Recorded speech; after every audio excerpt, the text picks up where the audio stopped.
అటుకులతో పంచదార అస్సలు వాడకుండా కేవలం బెల్లంతోనే అటుకుల పొంగలి ఎలా చేసుకోవాలనేది నేను ఈ వీడియోలో చూపిస్తున్నాను. ఎక్కువగా బియ్యంతో చక్కెర పొంగలు చేస్తూ ఉంటాం కదా, అలా కాకుండా ఇలా ఒకసారి అటుకులతో చేసి చూడండి, రుచి చాలా బాగుంటుంది. వెల్కమ్ టు వంటలమ్మి, నేను మోనిక. మీరు కనుక ఈ ఛానల్ను మొదటిసారిగా చూస్తున్నట్లయితే తప్పకుండా సబ్స్క్రైబ్ చేసుకోండి. ముందుగా పెసరపప్పు వేయించుకుందాము. దీనికోసం 3 స్పూన్ల పెసరపప్పును తీసుకోండి. ఈ పెసరపప్పు వచ్చేసి ఇలాగే సన్నని మంట మీద మధ్య మధ్యలో కలుపుకుంటూ రంగు మారేంత వరకు వేయించుకోవాలి. పెద్ద మంట మీద వేయించుకుంటే పెసరపప్పు రంగు మారిపోతుంది కానీ వేగదు. వీడియోలో చూపిస్తున్నట్లుగా ఈ రంగు వచ్చేంత వరకు వేయించుకుని పూర్తిగా చల్లారనివ్వండి. చల్లారిన తర్వాత ఈ పెసరపప్పును శుభ్రంగా కడిగి దీనిలోకి నీళ్లు వేసి ఉడికించుకోవాలి. తీసుకున్న పెసరపప్పుకు 3 నీళ్లు వేసుకోవాలి. నేను ఈ కప్పుతో పెసరపప్పును 3 స్పూన్లు తీసుకుంటే అరకప్పు వరకు వచ్చింది. దీంతో నేను కప్పున్నర నీళ్లు వేసుకున్నాను. ఈ పెసరపప్పును ఇలాగే సన్నని మంట మీద మూత పెట్టేసి ఉడకనివ్వాలి. ఈ పెసరపప్పు వచ్చేసి మరీ మెత్తగా ముద్దలాగా అవ్వాల్సిన అవసరం లేదండి.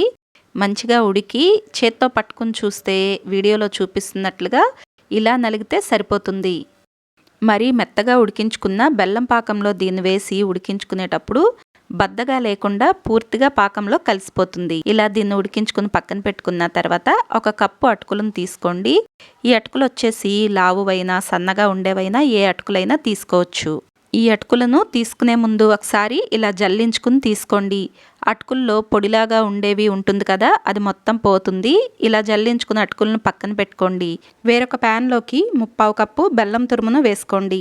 ఈ బెల్లం తురుములోకి అరకప్పు నీళ్లను వేసుకోవాలి. గరిటతో కలుపుకుంటూ ఈ బెల్లం మొత్తం కూడా నీళ్లలో కలిసేంత వరకు ఇలా ఉడికించుకోవాలి.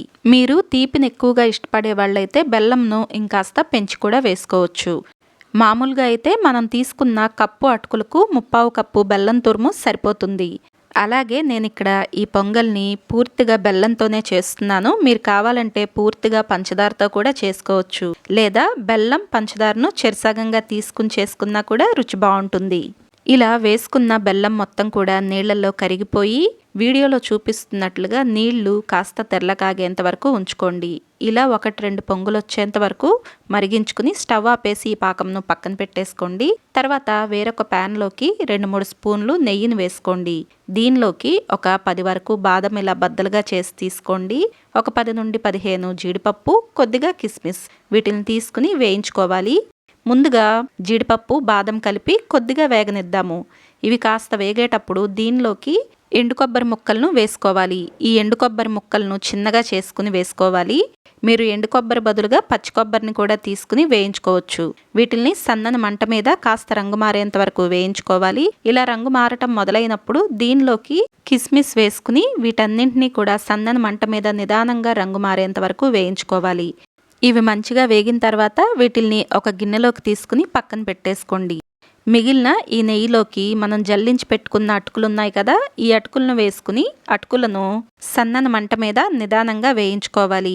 ఈ అటుకులను వేయించుకోవటానికి ఇంకా నెయ్యి ఏమీ వేయాల్సిన అవసరం లేదండి. వేసుకున్న నెయ్యితోనే మనకు ఈ అటుకులు మంచిగా వేగిపోతాయి. ఇలాగే సన్నని మంట మీద నిదానంగా కలుపుకుంటూ వీడియోలో చూపిస్తున్నట్లుగా రంగు మారేంత వరకు కూడా 1 లేదా 2 నిమిషాల పాటు సన్నని మంట మీద వేయించుకోవాలి. ఈ అటుకులు వేగటానికి మనకి ఎక్కువ సమయం కూడా పట్టదండి, త్వరగానే వేగిపోతాయి. ఇలా వేగిన అటుకుల్లోకి 3/4 కప్పు నీళ్లను వేసుకోవాలి. అంచుల వెంట ఉన్న అటుకులను కూడా గరిటతో ఈ నీళ్లలోకి వేసేసుకోండి. వేసుకున్న నీళ్లలో అటుకులను కాస్త ఉడకనివ్వాలి. వీడియోలో చూపిస్తున్నట్లుగా నీళ్లు ఇలా తెరలటం మొదలైనప్పుడు దీనిలోకి మనం ముందుగానే ఉడికించి పక్కన పెట్టుకున్న పెసరపప్పును వేసుకోవాలి.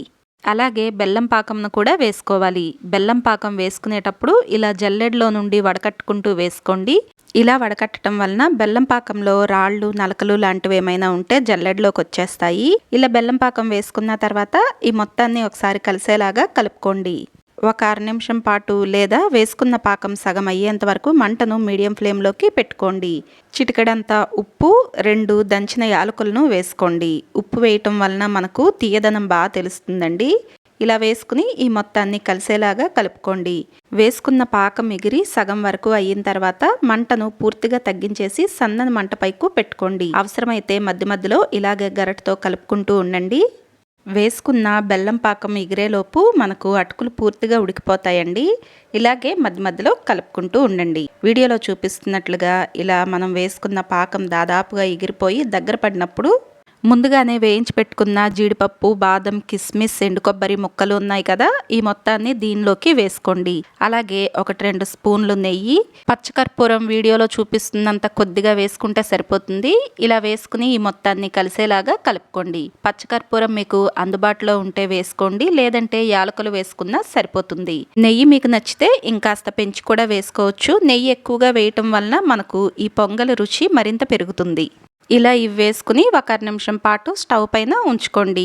అంతేనండి, ఎంతో సులభంగా మరెంతో రుచిగా ఉండే అటుకుల పొంగల్ మనకు తయారైపోతుంది.